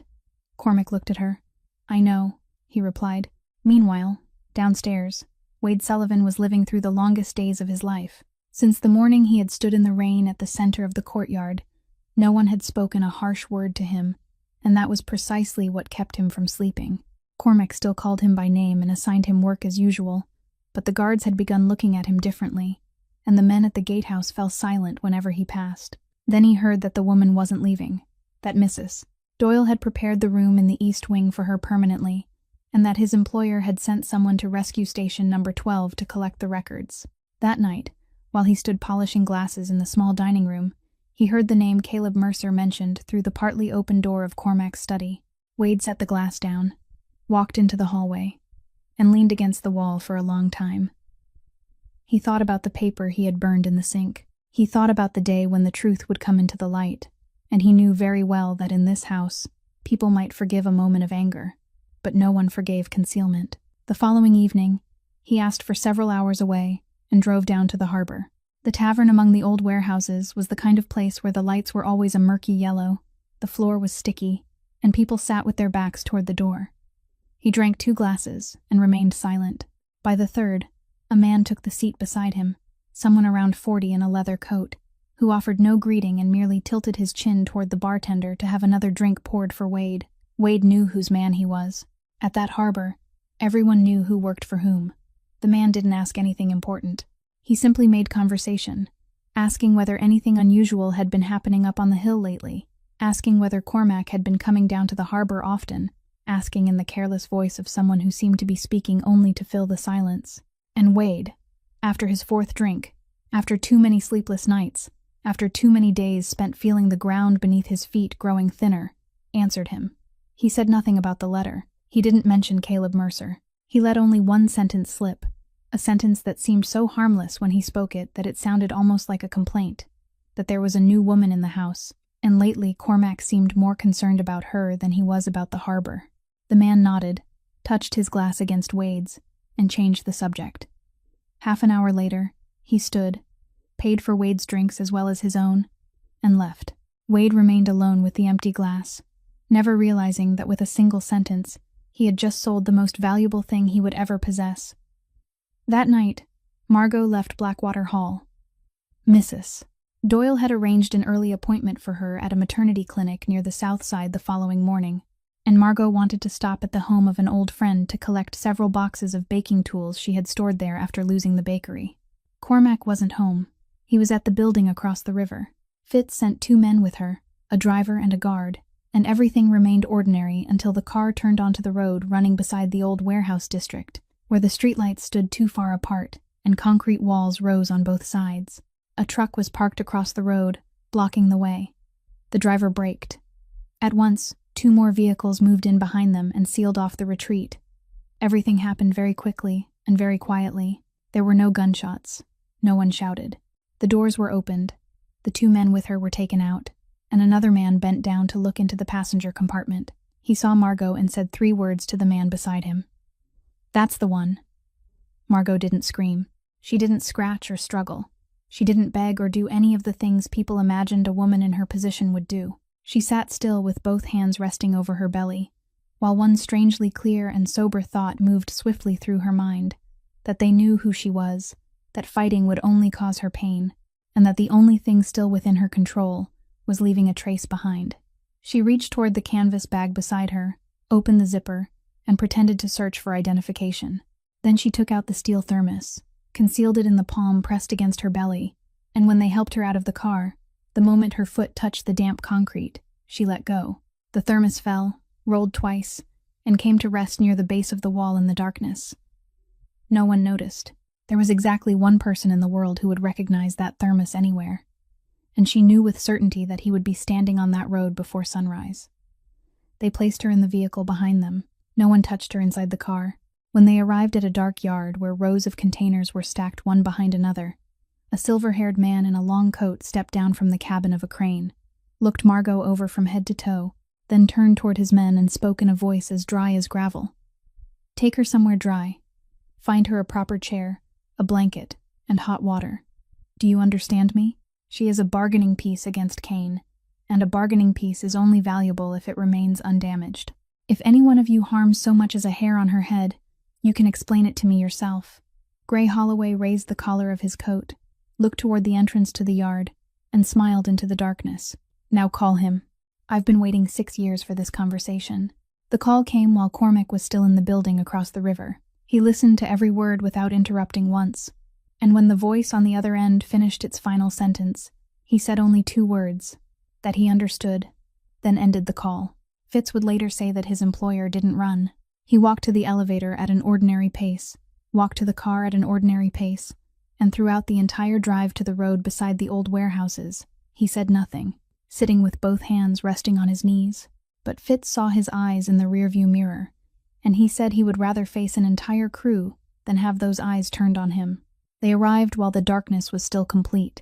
Margot's car remained where it had been left, the doors hanging open, the interior light glowing faintly. Fitz's 2 men were found behind the concrete wall, their hands bound with plastic ties, still conscious. Cormac didn't ask them a single question. He stepped into the middle of the road, stood still, and began to look. He studied the pavement, the tire marks, the direction in which the car doors had opened, calculating where a person would have placed her feet if she had been taken from the rear seat. Then he walked toward the wall. He moved slowly, his head lowered, his eyes sweeping along the edge of the concrete. And in the darkest place, beyond the reach of the streetlight, something lay against the moss at the base of the wall, reflecting a faint glimmer. Cormac bent down and picked it up. The steel thermos, dented along one side, with mud still clinging to the lid. He straightened with it in his hand, and Fitz would say that it was the only time that night he saw his employer release a long breath, because that object hadn't ended up there by accident. No one dropped something she had kept pressed so closely against her chest.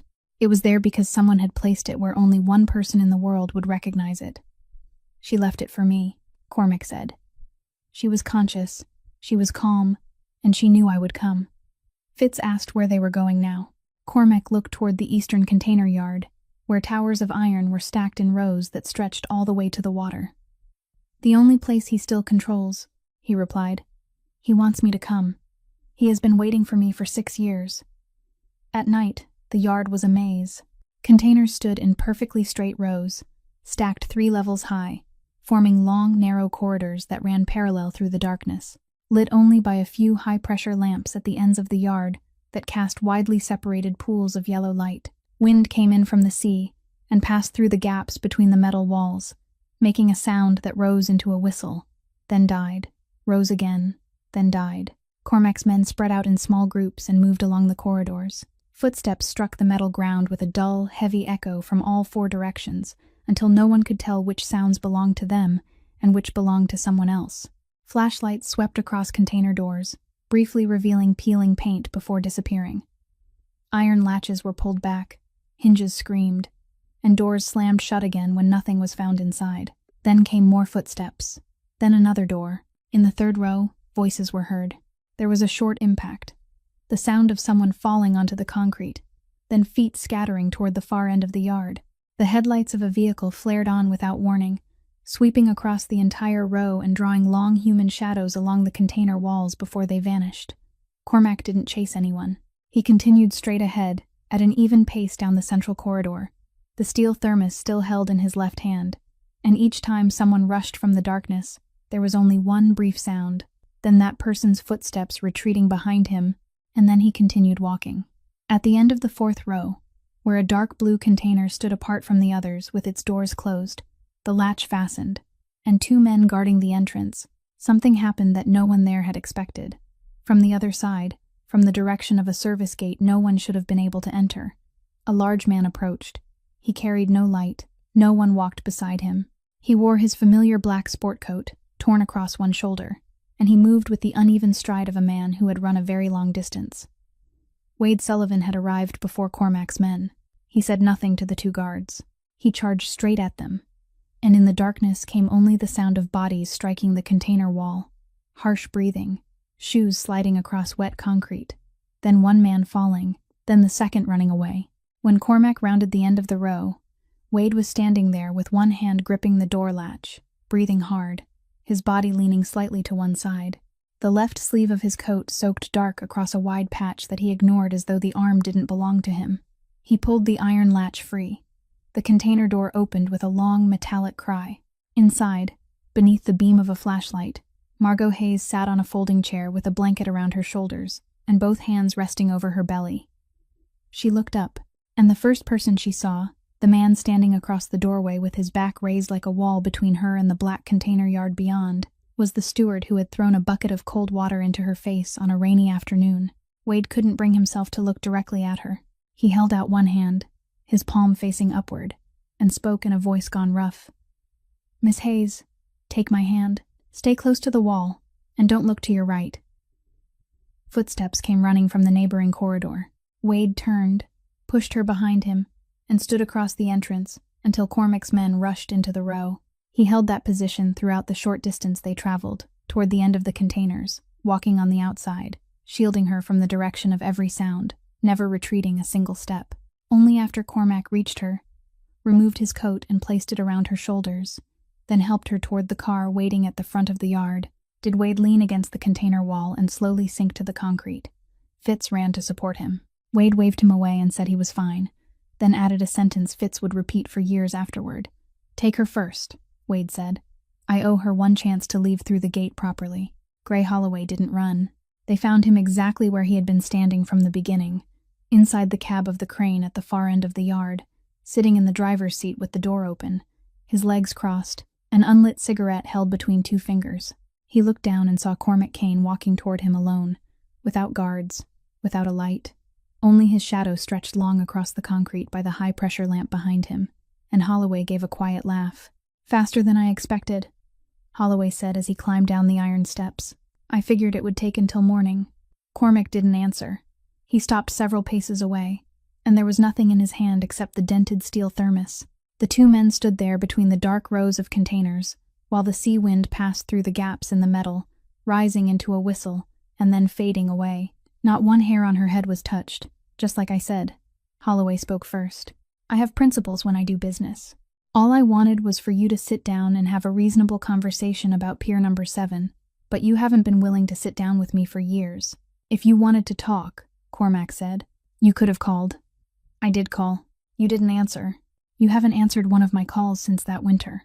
And that was where Holloway made his mistake, because he had lived too long with something he had kept buried inside him, and men like him always reached a moment when they wanted their enemy to know that they were the ones who had done it. Cormac looked at him. "Which winter?" Holloway pulled up his collar, caught the unlit cigarette between his teeth, then removed it again. "Come on, Kane," he said, lowering his voice until it sounded almost familiar. "You already know. You just never said it because you didn't have proof. That night on the bridge, that truck with no lights, it didn't come out of nowhere. Across the entire container yard, only the wind remained."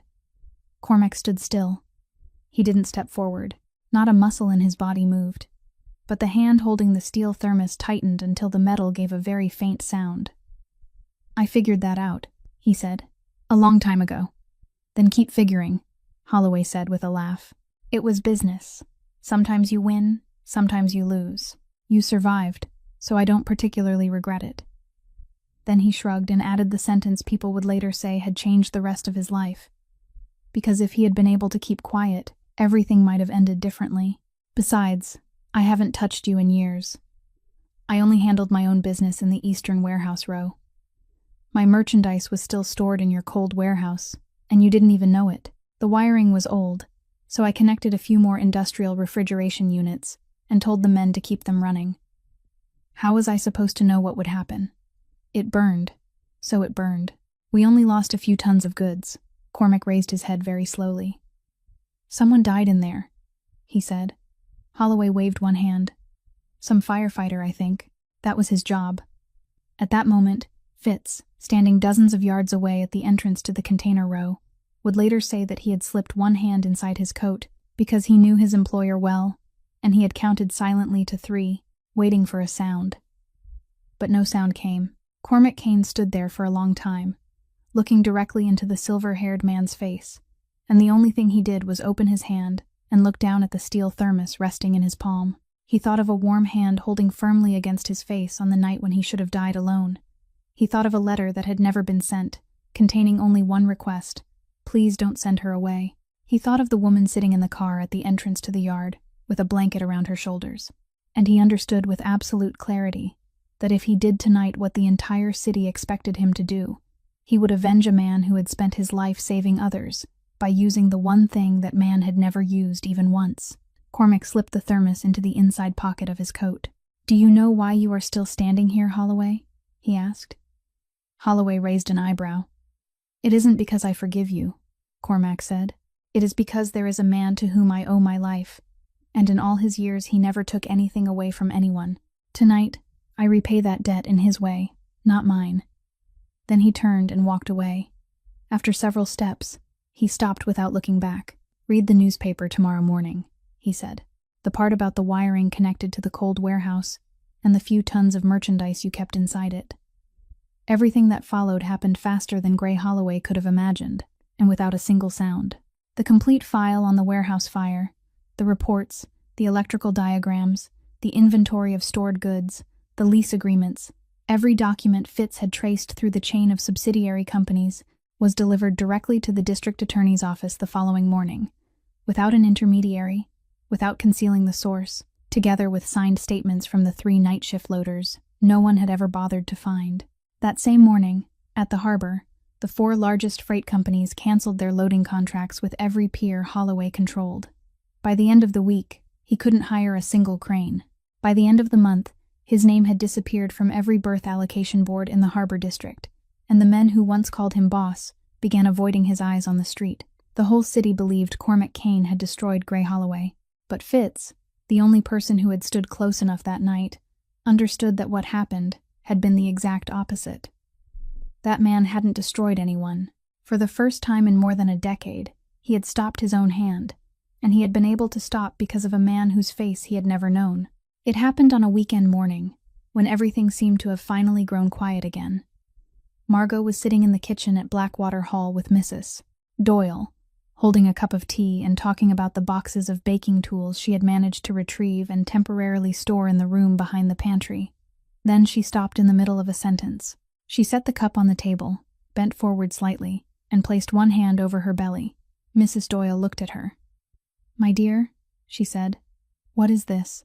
Margot released a slow breath, then looked up and smiled, though the smile was slightly crooked with tension.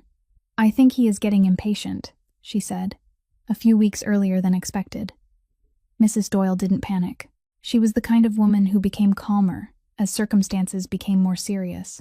She rose, called once into the hallway, and in less than a minute, the entire great house was in motion.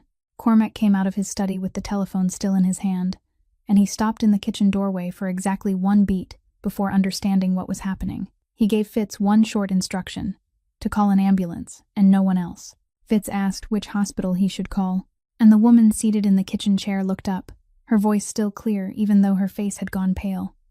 "Station 12, Margot said. "Please call Station 12. The ambulance arrived faster than anyone expected. A siren rose from the foot of the hill, then flashing lights swept across the bare trees along the stone drive, and then the red and white ambulance entered the courtyard of Blackwater Hall and stopped in the exact place where, not long before, a woman had stood soaked through in the rain. The rear doors flew open.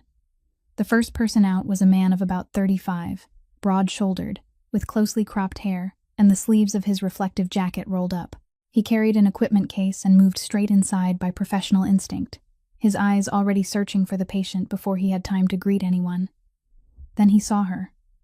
He stopped in the middle of the foyer, the equipment case in his hand lowered several inches. "Margot?" She looked up at him, and for one moment she didn't recognize him. Then she did. This young man had sat at the back table in her bakery more times than she could remember. This young man had stood in the 3rd row at the funeral, wearing his uniform and holding his cap in both hands. His name was Duke Farrow. And he was the one who had spoken first in the locker room, when someone suggested assigning Caleb Mercer's locker to a new recruit and the words he had spoken were that it couldn't be done. "Duke," she said, and the man's voice broke halfway through, the kind of break a grown man can't conceal when surprise reaches too deeply. "My God," he said.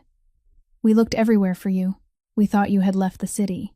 Then he drew a breath, set down the equipment case, lowered himself onto one knee beside her chair, and his voice immediately became calm, even, and professional again, exactly the voice this work taught people to use. He asked her several short questions. He listened to her answers. He nodded, turned to call for the second man to bring in the stretcher, then looked back at her. "Listen to me," Duke Pharaoh said. "You don't have to worry about anything today. Today, you are ours to take care of." They carried her out to the ambulance. "Mrs.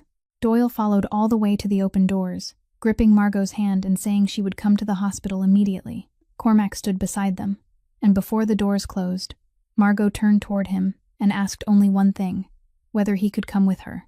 He nodded. At the hospital, everything moved according to the rhythm. Hospitals always followed.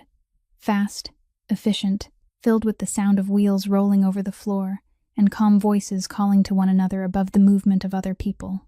Duke Pharaoh stayed beside the stretcher all the way to the entrance of the maternity ward, and there he stopped because his part of the work ended at that door, but he didn't leave. He sat down on the row of plastic chairs in the hallway, still wearing his reflective uniform, his elbows resting on his knees. The ambulance driver sat beside him. About half an hour later, Ray Bishop arrived with his coat draped over one arm and his hair still wet from hurrying. Then 2 more men from Station 12 came straight from the station after finishing their shift. That morning, an entire row of plastic chairs outside the hospital maternity ward was filled with men in rescue uniforms, and not one of them had been asked to come. Mrs. Doyle arrived carrying a bag of supplies and a thin blanket she had knitted the previous winter. She sat among the men, and she was the only one who spoke, asking each of them questions, asking their names and where they lived, in the way older women often do when they are trying to keep the air from becoming too heavy. At the far end of the row, beside the wall, Cormac Kane sat alone. He sat in a pale blue plastic chair with both elbows resting on his knees, his hands clasped together, and his eyes lowered toward the tiled floor. He didn't call anyone. He didn't look at the clock. Fitz stood at the end of the hallway and didn't approach, because he understood that in this corridor, the man seated there was no one at all. He wasn't the man whose entrance made the entire harbor district hold its breath. He wasn't the man who could slide a cup of coffee across a table and make another man's hands begin to shake. He was only a man sitting on a plastic chair outside a closed door, just like millions of men had sat in millions of hospital corridors across the country. Time passed in the way it passed only in hallways like that. Someone walked by pushing a linen cart. An alarm sounded somewhere and then stopped. Duke Pharaoh rose to get coffee for everyone seated there and returned carrying 6 paper cups, but no one drank. Then the door at the far end of the hallway opened. A nurse stepped out, looked at the entire row of rescue workers who had all risen at once, and laughed softly in surprise. Then she said that mother and child were both safe, that it was a boy, and that both were healthy. And from behind the partly open door came the sound of crying. The first cry of a life that had just entered the world, high, clear, indignant, and strong. The kind of sound no one ever heard and forgot. Ray Bishop raised a hand to cover his mouth and turned his face toward the wall. Duke Pharaoh sank back into his chair, covered his head with both hands, and began to shake while the driver placed one hand on his back without saying anything. "Mrs." Doyle cried aloud, without hiding it or wiping her face, allowing the tears to run freely down both cheeks. And at the far end of the row, beside the wall, the most powerful man in Boston remained seated in the pale blue plastic chair, his hands clasped together and his head lowered. He didn't stand. He didn't say anything. But Fitz, watching from the end of the hallway, saw his employer's shoulders tremble once, then tremble again, and he quietly turned his face away, giving the man the only thing he could offer him in that moment, the chance to be alone. That afternoon, after the rescue workers had gradually gone home, each of them stopping first to look at the baby once, and after Mrs. Doyle had gone down to the cafeteria to get something to eat. A large man stood leaning against the wall in the hallway outside the hospital room, his left arm wrapped in bandages from the shoulder to the elbow and hidden beneath his coat.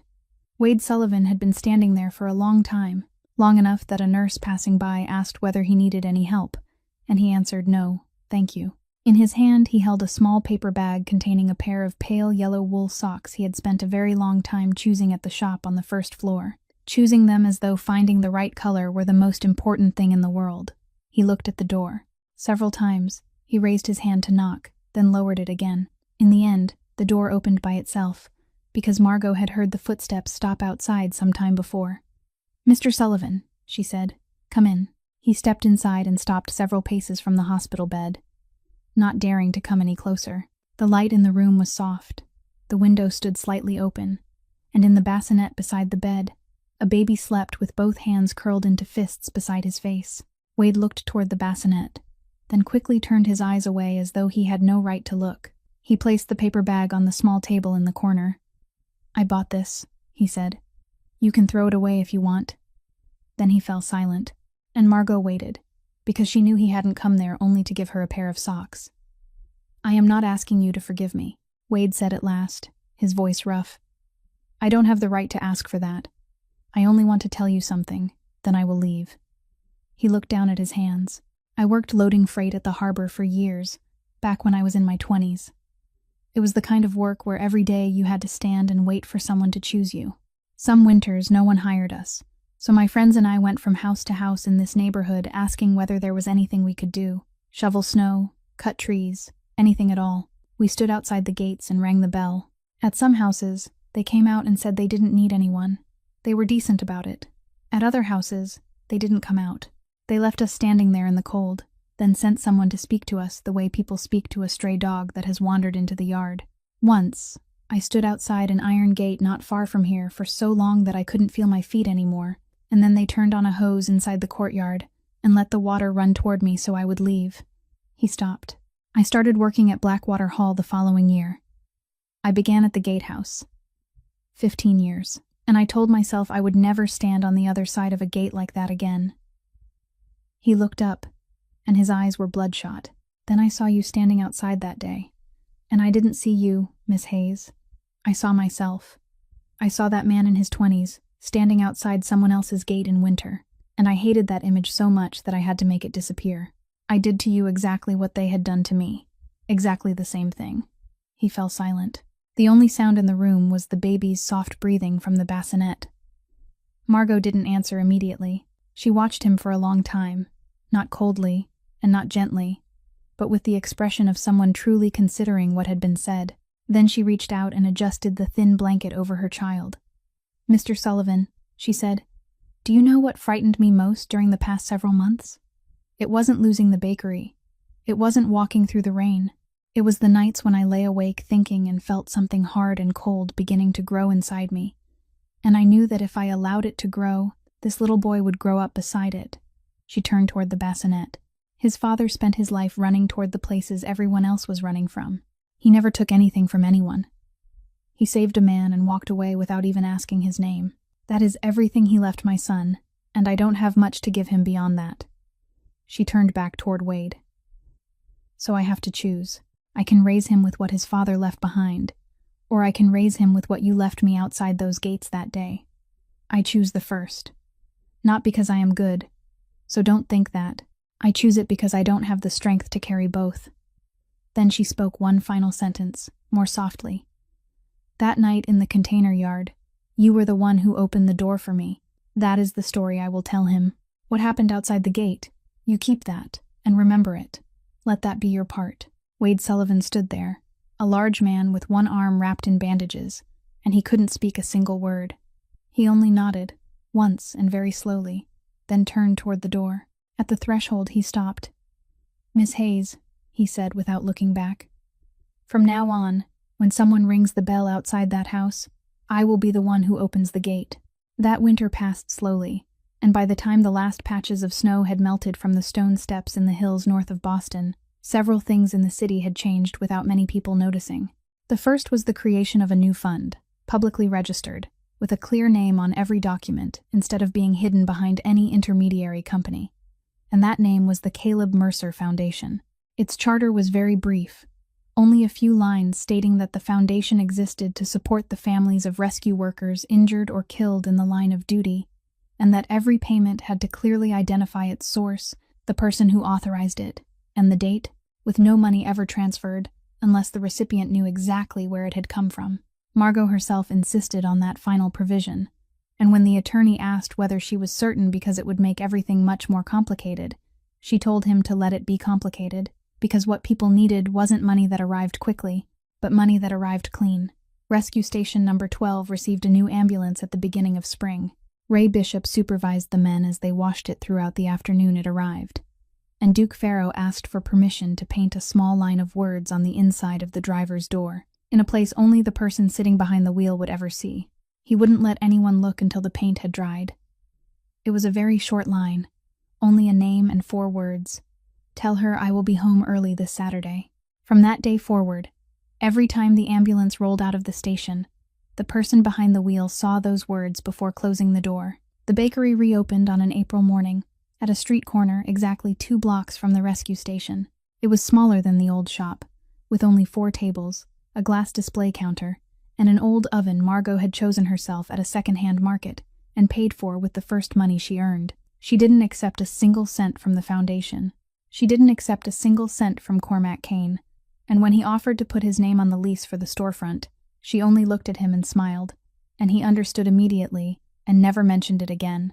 He simply came to sit at the table beside the window on mornings when he was free, ordered a cup of black coffee, paid like every other customer, and sat there looking out at the street. The men from Station 12 came every day. Not a single batch of pastries in that shop ever went unsold. Then, one afternoon in early summer, the garden behind Blackwater Hall was filled with the kind of warm, golden sunlight the year offered for only a few precious weeks. The grass had turned green again, lilacs bloomed along the stone wall, and a thin blanket had been spread across the lawn. Margot sat there with her back resting against a low chair and the baby in her arms. He had grown much stronger, with wisps of pale golden hair and soft, chubby hands wrapped around his mother's finger. And when Mrs. Doyle bent down and made a foolish face at him, he burst into laughter, the clearest and most innocent sound in the world, a sound that seemed to brighten the entire garden. Mrs. Doyle laughed until tears filled her eyes. Ray Bishop and several men from the station stood near the outdoor grill, holding glasses of lemonade and arguing over whether the meat was fully cooked. Duke Farrow sat directly on the grass with his shoes removed, while the baby stared intently at the reflective helmet Duke had placed beside him.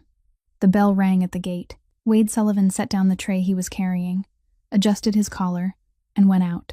He was still the steward of that house, but there was one duty he had claimed for himself and wouldn't allow anyone else to perform, and that was opening the gate. It didn't matter who was standing outside, what hour it was, or how that person was dressed. This time, it was a delivery man. Wade opened the gate, helped him lift the box, asked him several questions, then walked him all the way back to the turn in the drive. On the upper steps, Cormac Kane stood with both hands in his pockets, looking down over the garden. He didn't come down. He only stood there watching the woman seated on the grass with the child in her arms, watching the men in shirts laughing beside the grill, watching his steward open the iron gate for a stranger, and on his face was something Fitz had never seen in all those years. It wasn't happiness. It was the relief of a man who had finally been allowed to set down a debt he had carried for far too long. Margot looked up and met his eyes. She said nothing. She only raised one hand and waved to him, then lowered her gaze toward her child. He nodded in return, then turned and went inside. There were no promises between them, nothing spoken aloud, only a quiet respect and an open door. Neither of them felt any need to hurry through. The following day, something was mounted on the stone pillar outside the main gate. It was a steel thermos, dented along one side, placed inside a small glass case, and directly beneath it was a newly installed public drinking fountain with a metal cup attached by a chain and a brass plaque engraved with several words: "Free drinking water. Please help yourself." No name appeared on the plaque. There was no explanation. But from that day forward, people walking up that hill, street vendors, mail carriers, and those who were simply passing by and happened to be thirsty could stop and take a drink without ringing the bell, without waiting, and without asking anyone's permission. And that was where the story of the small town hidden within the great city came to an end. Perhaps all that remained after everything was something as simple as this: that no one in this world is so powerful that they have never needed the help of a stranger to keep going, and that an act of kindness performed in silence is never truly lost. It simply rests somewhere, patiently waiting for the right day to return, sometimes through a gate we never expected it to pass through. So when someone stands before you and asks for only one small thing, please remember that you can never know how much that person may once have given away. If today's story touched your heart, please leave a like, share it with the people you care about, and subscribe to our channel so that each day we can listen together to more meaningful stories. How do you feel about Margot, about Cormac, and about the man named Caleb who quietly saved a stranger and walked away without asking his name? If any part of this story made you think about something in your own life, please leave a few words in the comments, because we sincerely hope to hear the feelings that come from deep within your hearts. We wish every one of you watching this video lasting good health, a joyful life, and peace in every day ahead. Goodbye, and we will see you again in the next video.